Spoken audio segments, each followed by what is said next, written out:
This is Mount Etna, the most active volcano in Europe. It erupted on Sunday. Plumes of volcanic ash flew out of Mount Etna's crater. The volcano is located in the island of Sicily, near coastal cities in the east. The popular tourist destination, Catania, is being engulfed in falling ash. It's covered in a layer of soot and grime. Its airport had to be shut. Flights to and from Catania have been suspended. Mount Etna erupts quite regularly, sometimes for weeks at a time. Hence, it's described as the most active volcano in Europe. Most eruptions are relatively small. Mount Etna's last major explosion was in 1992. So Italians may not be overly worried about Etna, especially as a different natural disaster in the country's north is making headlines. The worst floods in over 100 years. It is a scorching May afternoon in Valvehir, a tribal village in the Igatpuri Taluka of the Nashik district in Maharashtra.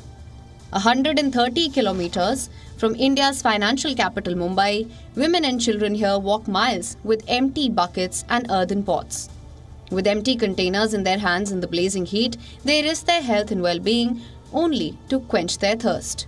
The water in the well is muddy and inadequate. Yet they risk their lives and lean into the gaping abyss below and slowly lower their pots and buckets.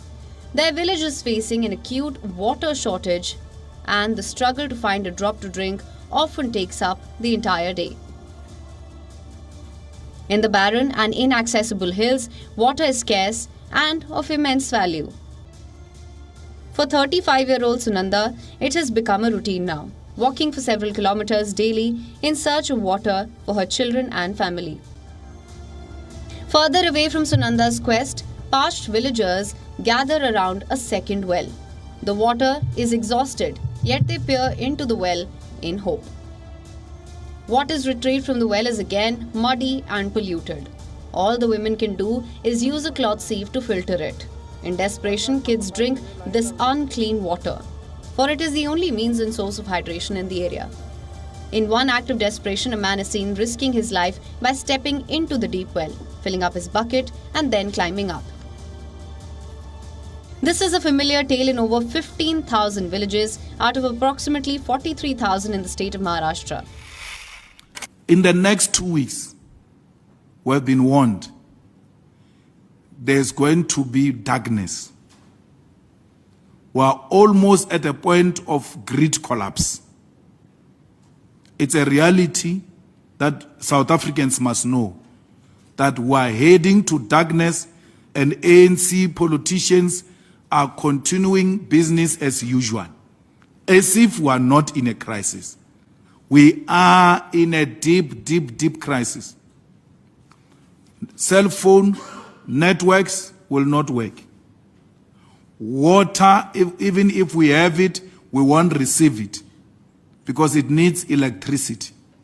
Nothing is going to function. We are heading for a disaster worse than what COVID was. No one will go to work. The dead will have to be buried the same day because there will not be fridges to keep them. No generator is meant to operate 24 hours. Generator is an intervention for a short while. Even those who have generators will not be saved from the mess we are going into. They are just calling it stage 10 for nice word. The reality is that it's darkness. And it's not going to be darkness of 12 hours or 24 hours, it comes back. No. At times it's going to take 3 to 4 days. At times it will take a week. At times it will take a month without electricity.